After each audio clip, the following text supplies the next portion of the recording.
नमस्कार, स्वागत है आपका मुनाफे की मंडी में, जहां हम आपको कमोडिटी मार्केट की तमाम बड़ी खबरों का अपडेट देते हैं। साथ ही इंट्राडे, पोजिशनल और लॉन्ग टर्म के हिसाब से बेहतरीन कॉल्स देने की कोशिश करते हैं। आज हमारे साथ 4 मेहमान हैं। किशोर नारने हैं मोतीलाल ओसवाल से, वंदना भारती हैं एसएमसी ग्लोबल सिक्योरिटीज से, अजय झुंझुनवाला हैं सॉल्वेंट एक्सट्रैक्टर्स एसोसिएशन के प्रेसिडेंट हैं, और दिनेश सोमानी हैं प्रो इंटेलीट्रेड सर्विसेज से।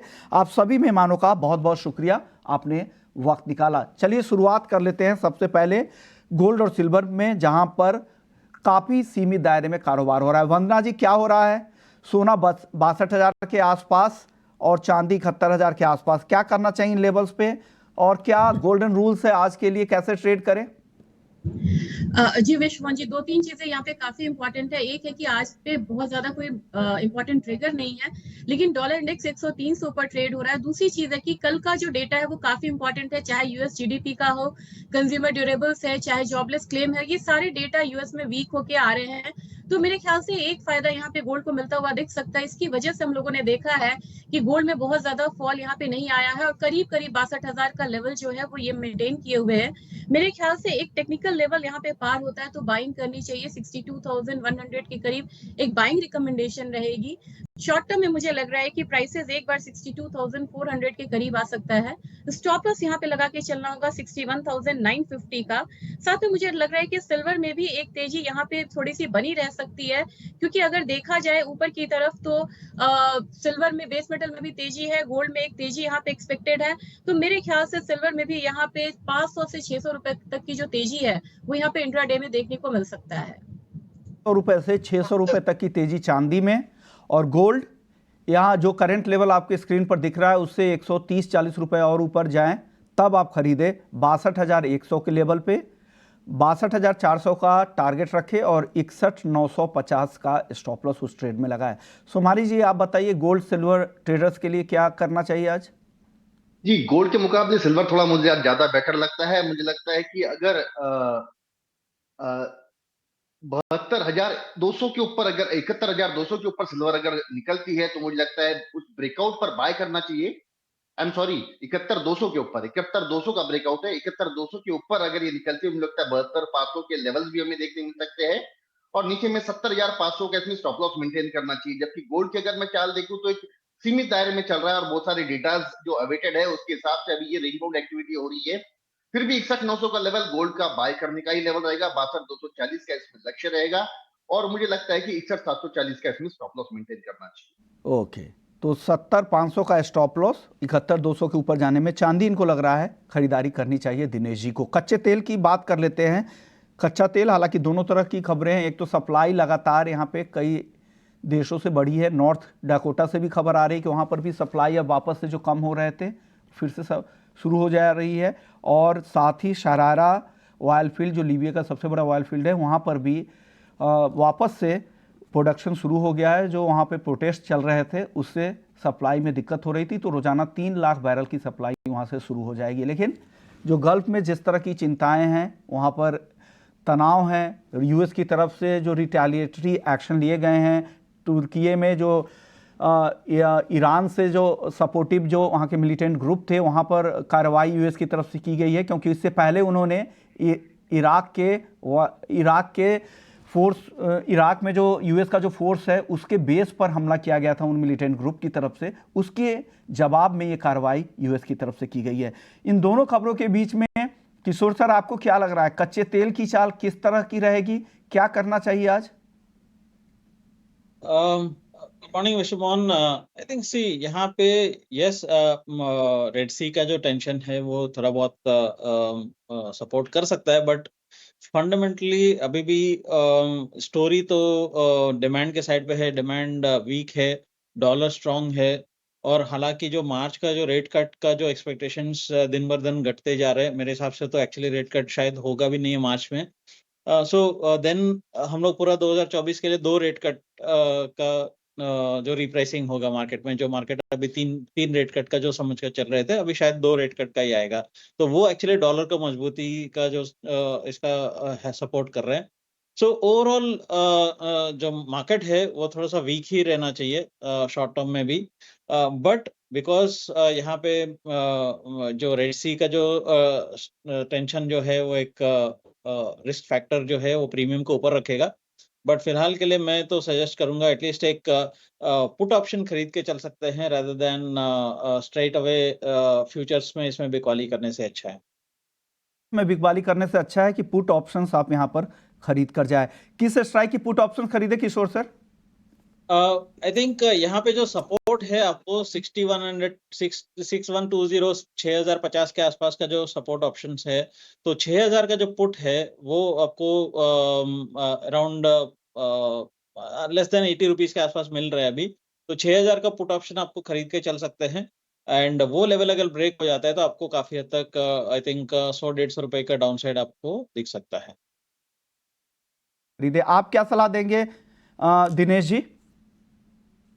मेरे हिसाब से 6110 6120 एक अच्छा सपोर्ट जोन है। यहाँ से बार बार निरंतर इसमें बाइंग आ रही है, और जो मिडल ईस्ट टेंशन है, कोल्ड वेदर कंडीशन है जहां पर प्रोडक्शन थोड़ा सा घट रहा है, मुझे लगता है कुछ ये ट्रिगर्स रहेंगे जो मार्केट को भी हाल फिलहाल होल्ड करके रख सकते हैं। मेरे हिसाब से करंट लेवल 6200 का जो लेवल है, यहाँ पर इंट्राडे के हिसाब से एक बार खरीदारी की जा सकती है। 6310 6320 के इसमें अपसाइड लक्ष्य देखे जा सकते हैं, और मुझे लगता है 6110 का इसमें स्टॉप लॉस मेंटेन करिए। थोड़ा सा स्टॉप लॉस बड़ा है, लेकिन मुझे लगता है कि यही बेटर स्टॉप लॉस है, और ऊपर में 140 रुपए का टारगेट इसमें देखा जा सकता है, मतलब 6340 का। ओके, यानी एक दायरे में है, बहुत ज़्यादा भी एक्शन नहीं दिख रहा है क्रूड में, एक दायरा है, उस दायरे में आपको ट्रेड करना है। या तो दोनों तरह के ट्रेड आ रहे हैं, या तो पुट ऑप्शंस के जरिए आप यहाँ पे बेरिश कॉल भी बना सकते हैं, या फिर आप खरीदारी भी करने की सलाह दिनेश जी की तरफ से आ रही है। तो दो एक्सपर्ट्स, अलग अलग व्यू है। वंदना जी आप बताइए, अलग अलग व्यू आ रहे हैं, आपकी सलाह क्या है कच्चे तेल में आज?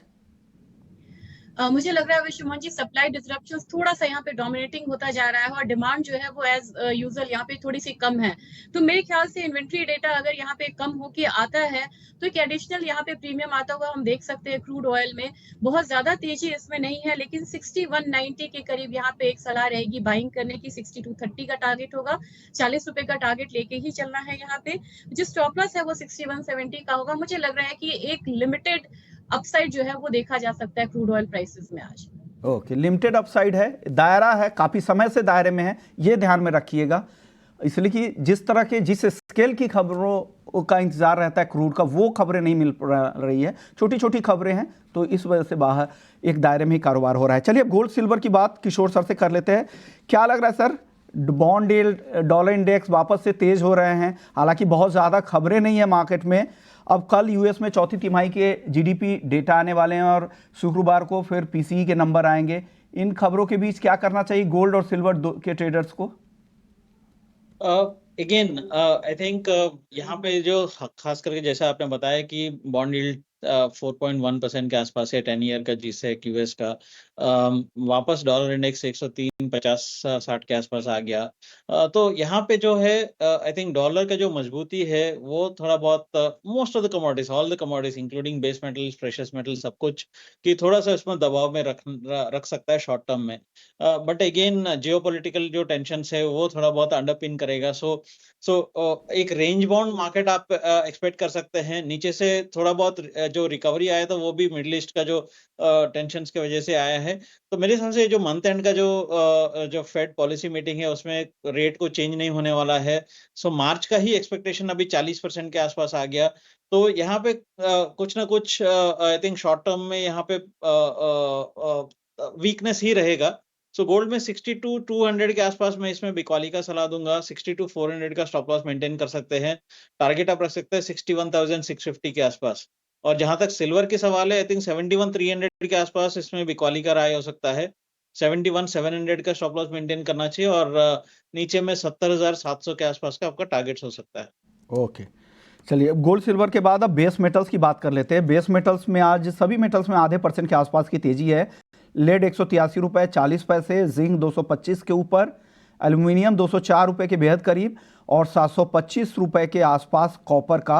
ये सारे कॉन्ट्रैक्ट जो भाव मैं बता रहा हूँ ये फरवरी महीने का भाव है, और स्क्रीन पर जो आपको दिख रहा है वो जनवरी जो करंट मंथ का कॉन्ट्रैक्ट है, जो अब डिलीवरी मोड में चला जाएगा। तो इस वजह से फरवरी महीने का भाव मैं बता रहा हूँ। किशोर साहब आप बताइए, आपकी टॉपिक क्या है आज बेस मेटल्स में? चारों काउंटर में क्या पसंद है आपको? See, I think top pick तो जिंक हो सकता है, बट अदरवाइज एल्यूमिनियम ऑल्सो, जैसा आपने बताया कि आई थिंक रशिया के ऊपर थोड़ा फर्दर सैंक्शंस का जो बात चल रहा है, आई थिंक अगर टाइटन हो जाता है, बिकॉज अभी तक जो भी है रशिया का जो मेटल है स्पेशली सैंक्शंस के अंदर फंसा नहीं है, और उसका कुछ खास सप्लाई कम नहीं हुआ है। सो अभी आई थिंक अगर उसके फर्दर ब्लॉकिंग करेंगे तो प्रोबेबली वहां पे थोड़ा बहुत स्ट्रेंथ आ सकता है। Overall I think supply side issues है, मोस्ट ऑफ द मेटल्स में सप्लाई साइड इश्यूज है, जिंक में, कॉपर में भी। तो जिंक आप फेब्रुअरी वायदा 224-50 पैसे के आसपास इसमें खरीदारी करके चल सकता है। 222-50 पैसे के आसपास स्टॉप लॉस रखना चाहिए। टारगेट हो सकता है 228 के आसपास। इवन एल्यूमिनियम भी आपको अच्छा खासा सकता है, बट कॉपर आप देखें तो प्रॉब्ली अराउंड 713-711 के आसपास इसका सपोर्ट्स है। वहां से एक बार खरीदारी करके चल सकता है। 720-21 का भी टारगेट हो सकता है शॉर्ट टर्म में। ओके, तो ये तमाम टॉपिक आपके लिए बेस मेटल्स में। वंदना जी, जिंक और एल्युमिनियम दोनों में से क्या आपको पसंद है, या दोनों पसंद है आज खरीदारी के लिए? विश्वमन जी, मुझे लग रहा है कि दोनों में ही एक अपसाइड आना चाहिए। एक कंसिडर कर रहा है चाइना की स्टॉक मार्केट के लिए एडिशनल स्टिमुलस देगा, तो उसकी वजह से भी हम लोगों ने देखा है कि ओकेजनल स्ट्रॉन्ग अपसाइड देखने को मिला था बेस मेटल में। आज वो अपसाइड कंटिन्यू हो सकता है, तो जिंक में 224.5 के करीब बाइंग रिकमेंडेशन रहेगी। 226.5 का यहाँ पे टारगेट होगा। स्टॉप लॉस लगाना होगा 223.5 का। और मेरे ख्याल से एल्यूमिनियम में भी एक सपोर्ट दिखता हुआ नजर आ रहा है, तो 200 रुपए 50 पैसे के करीब यहाँ पे बाइंग करनी है। 202 का टारगेट है। स्टॉप लॉस यहाँ पे लगाना होगा 199.75 का। तो दोनों ही कमोडिटी में यहाँ पे बाइंग रिकमेंडेशन रहेगी आज के लिए। नेचुरल गैस की बात कर लेते हैं। फरवरी का कॉन्ट्रैक्ट जिसकी 26 फरवरी को एक्सपायरी है, 184 रुपए के ऊपर है। डिस्काउंट काफी ज्यादा है। दिनेश जी, नेचुरल गैस के करंट मंथ और नेक्स्ट मंथ के कॉन्ट्रैक्ट में क्या करना चाहिए नेचुरल गैस में? मोस्टली नेक्स्ट मंथ का कॉन्ट्रैक्ट अभी ट्रैक करना चाहिए। मुझे लगता है सर 188.9 के आसपास मुझे लगता है कि पुल बैक रैली अगर आती है, 3 से 4 रुपए अगर यहाँ से बढ़ता है, तो इसमें क्लियर डाउन ट्रेंड मुझे नजर आती है। इसमें बिकवाली करके ही चलना चाहिए। 175 167 नीचे के लेवल्स देखे जा सकते हैं। प्रॉब्लम इसमें ये है, मोस्टली सबको सस्ता लग रहा है ये, और सस्ता लगते हुए देखते हुए ओके, आपके ऑडियो में कुछ दिक्कत है, आपके कॉल्स में दोहरा देते हो। 175 से 166 के टारगेट के लिए बेचने की सलाह नेचुरल गैस में। किशोर सर, फटाफट से बता दीजिए, जनवरी और फरवरी के मंथ में डिस्काउंट काफी ज्यादा है, क्या करना चाहिए यहाँ पर नेचुरल गैस में? एक 210 के आसपास, 184 के आसपास, क्या करें नेचुरल गैस में? जनवरी का है कि पीक विंटर के हिसाब से आपको शॉर्ट टर्म में अवेलेबिलिटी और डिमांड के हिसाब से आपको हायर रहता है, बिकॉज स्पॉट प्राइसेस ऊपर है। बट जैसा हम फरवरी मार्च वायदा जाएंगे, तो एक्चुअली क्या है कि जो विंटर है वो खत्म हो जाता है, तो वहां पे आपको डिमांड साइड इश्यूज आएंगे। इसीलिए आपको जो उंदा बदला चलता है अभी, typically this is the end of जो विंटर सीजन है वो ऐसा ही चलता है। सो मेरे हिसाब से नेचुरल गैस अभी भी शॉर्ट टर्म में तो तेजी होना चाहिए, स्पेशली जनवरी कॉन्ट्रैक्ट के लिए 205 के आसपास इसमें बाइंग करना चाहिए। 202 का स्टॉप लॉस मेंटेन कर सकते हैं। अपसाइड में 212 तक भी आप वेट कर सकते हैं। तो कि जहां पर आज अच्छी तेजी दिख रही है, टर्मरिक तो लगातार तेज है ही। 3 दिनों में, 3 कारोबारी दिनों में अगर देखें तो 6% का ऊपरी सर्किट, और आज 1.5% से ज्यादा की तेजी। जीरा यहां पर भी 2 दिनों से ठीक ठाक रिकवरी हो रही है। 27,650 के ऊपर जीरा मार्च वायदा ट्रेड कर रहा है। धनिया कल अच्छी तेजी, आज 8100 के आसपास। सोमानी जी बताइए, क्या पसंद है आपको मसालों में आज? जी बिल्कुल, मोमेंटम देखते हुए मुझे लगता है टर्मरिक एक बेस्ट अवेलेबल कमोडिटी है। भी हाल फिलहाल ट्रेडिंग के हिसाब से भी वॉल्यूम भी काफी बढ़िया है, वॉलेटिलिटी भी ह्यूज है। 2 दिन में 6% 12% बढ़ चुकी है। मुझे अभी भी इसमें मोमेंटम जो है बुलिश नजर आता है। 15,400 का ये ऑलरेडी ब्रेकआउट दे चुका है। आज भी 15,750 15,800 के आसपास मैं बाइंग की सलाह दूंगा। 16,240 में फर्स्ट इसमें एग्जिट बनता है, वहां से दोबारा 15,500 आ सकता है। बट इंट्राडे के हिसाब से अभी एक बाइंग की सलाह है। 16,250 का इसमें लक्ष्य है। आज के लिए तेजी, इंट्राडे के लिए 16,250 स्ट्रिक्ट टारगेट का ध्यान रखिए, स्टॉप लॉस का भी ध्यान रखिए। 15,600 का स्टॉप लॉस भी लगा जरूर लीजिएगा। आपको मसालों में क्या पसंद है वंदना जी? मुझे लग रहा है कि जीरे में भी यहाँ पे तेजी कंटिन्यू रह सकती है, तो 27,600 के करीब यहाँ पे मार्च वायदा को बाइंग करने की सलाह रहेगी। एक बार मुझे लग रहा है कि प्राइस ऊपर की तरफ 28,000 भी जा सकता है। स्टॉप लॉस लगाना होगा 27,200 का।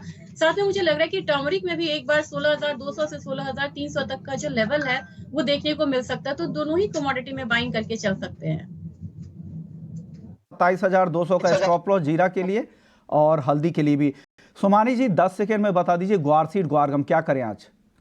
ग्वारगम थोड़ा ज्यादा स्ट्रॉन्ग लगता है मुझे, 10,440 10,450 का ग्वारगम एक बार बाय करके 10,650 का इसमें टारगेट दिखा जा सकता है और 10,340 का इसमें स्टॉप लॉस मेंटेन किया जा सकता है। ओके, चलिए आगे बढ़ते हैं और अब बात करते हैं खाने के तेल की। और खाने के तेल को लेकर खबर यह है कि सरकार ने खाने के तेल की कीमतें घटाने के लिए, एमआरपी घटाने के लिए वापस से कंपनियों को निर्देश दिया है। सरकार का कहना है कि ग्लोबल मार्केट में जिस तरह से दाम घटे हैं उसका पूरा फायदा कंज्यूमर्स को नहीं मिला है, इसलिए यह फरमान जारी किया गया है। इस पर और बात करते हैं, हमारे साथ अजय झुनझुनवाला साहब हैं, प्रेसिडेंट हैं सॉल्वेंट एक्सट्रैक्टर्स एसोसिएशन के। शुक्रिया अजय जी, आपने वक्त दिया।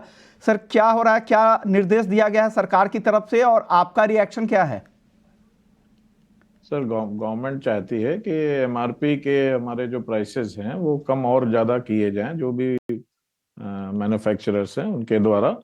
लेकिन मैं थोड़ा सा इस चीज़ को क्लैरिफाई कर दूं कि हमारे होलसेल रेट्स एट पार हैं और वो न बढ़े हैं, पिछले कई महीनों में बढ़ाए नहीं गए हैं और वो एट पार विद जो भी हमारे प्रोक्योरमेंट कॉस्ट है उसके हिसाब से ही चल रहा है। जहां तक एमआरपी की बात है उसमें ये जरूर है कि हम लोगों का 20 से 25% का उसमें एडिशनल जो कॉस्ट होती है वो ऐड होती है, जिसमें ट्रांसपोर्टेशन, टैक्सेशन, जो रिटेलर मार्जिन, होलसेलर मार्जिन, इस तरह की चीजें उसमें ऐड होती हैं। उसकी वजह से वो डिफरेंस गवर्नमेंट को दिखता है। और जो भी हमारे फॉर्मेट्स हैं, जैसे जो बड़े रिटेलर्स हैं जैसे कि स्पेंसर्स हैं या जियो हैं या और जो बड़े रिटेलर्स हैं, वो उसको डिस्काउंट के तौर पर पास भी करते हैं। मतलब उनका जो प्रोक्योरमेंट कॉस्ट है हमारे रिटेल पैक का और जो सेलिंग कॉस्ट है उसको वो पास ऑन भी करते हैं। लेकिन जो छोटे जो हमारे रिटेलर्स हैं वो शायद उसको उतना पास ऑन नहीं करते हैं जो देना चाहिए। और ये एक ट्रेडिशनल सिस्टम है जो सालों से चला आ रहा है, जो हम उसमें कॉस्ट ऐड करते हैं। उससे नीचे अगर ऐड करते हैं तो वो सेलिंग में दिक्कत आती है। बट हम गवर्नमेंट के व्यू के साथ हैं। गवर्नमेंट चाहती है कि फूड और पर्टिकुलरली रेड मिल ऑयल पर इन्फ्लेशन ना हो। हम भी उसी में हैं और हम अपने जो मेंबर्स हैं उनको गाइड कर रहे हैं। अजय जी, लेकिन सरकार यहाँ एमआरपी की बात कर रही है। एमआरपी के हिसाब से उनको लग रहा है कि एमआरपी और कम होना चाहिए। पास ऑन तो हो ही रहा होगा, डेफिनेटली पास ऑन हो रहा होगा। जो बड़े रिटेलर्स हैं उनके लिए आसान होता है। क्या आपको लग रहा है क्या एमआरपी में और कमी की गुंजाइश है, या आप इंतजार करेंगे नई हार्वेस्टिंग का, जो सरसों की नई फसल आएगी उसके बाद फैसला करेंगे? नहीं, देखिए रिटेलर के हाथ में 5 से 7% का मार्जिन होता है। तो 5 से 7 अगर आप देखें तो 7-8 रुपए किलो का मार्जिन रिटेलर के हाथ में होता है। रिटेलर चाहे तो उसको कम कर सकता है, लेकिन एज ए इंडस्ट्री हम उसको एडवाइजरी दे सकते हैं। प्रेशराइज जैसे गवर्नमेंट हमको कंट्रोल करती है, हम अपने रिटेलर्स को कंट्रोल कर रहे हैं और हम अपने मेंबर्स को ये टाइम टू टाइम एडवाइजरी देते हैं कि प्राइसेस गवर्नमेंट मॉनिटर कर रही है और उनसे मंगाते हैं, उसका प्राइसेस हम गवर्नमेंट को भेजते हैं। तो हम अपनी तरफ से प्रयत्न कर रहे हैं। लेकिन थोड़ा सा मैं इस जगह पर एक ये ऐड कर दूं कि चीजें मतलब बढ़ी नहीं है, होलसेल में नहीं बढ़ी हैं और इंडस्ट्री एज अ होल वो गवर्नमेंट के साथ है और वही चीज दे रही है। आप इंडस्ट्री की हालत देख लीजिए, पिछले 2 सालों में मतलब बैलेंस शीटें लोगों की काफी ज्यादा डिस्टर्ब ही हुई हैं। तो ऐसा कुछ नहीं है कि इंडस्ट्री कोई उसको प्राइसेस अपने पास रख रही है या कॉस्ट को ज्यादा बढ़ा के जबरदस्ती दे रही है। शुक्रिया अजय झुनझुनवाला साहब, वक्त कम है लेकिन आपने सारे मुद्दे रख दिए कि फिलहाल तो गुंजाइश नहीं दिख रही है, लेकिन ये जितनी कोशिश होती है आप लोग पास ऑन करने की कोशिश करते हैं। और सही कह रहे हैं, 1 महीने के चार्ट कंज्यूमर मिनिस्ट्री की वेबसाइट पर मैं देख रहा हूं, किसी भी खाने के तेल में 1% से ज़्यादा का बदलाव पिछले 1 महीने में नहीं हुआ है। वहीं पिछले 1 साल में देखें तो मस्टर्ड के दाम करीब 20%, वनस्पति ऑयल 10% नीचे आए हैं, सोया तेल में 18% से ज़्यादा और सनफ्लावर और पाम, सनफ्लावर में 25% और पाम तेल के दाम 13% घटे हैं। चलिए इसी नोट पे इस शो को यहीं खत्म करते हैं। शुक्रिया किशोर सर आपका, सोमानी जी आपका, वंदना जी आपका भी बहुत बहुत शुक्रिया। मुनाफे की मंडी में इतना ही।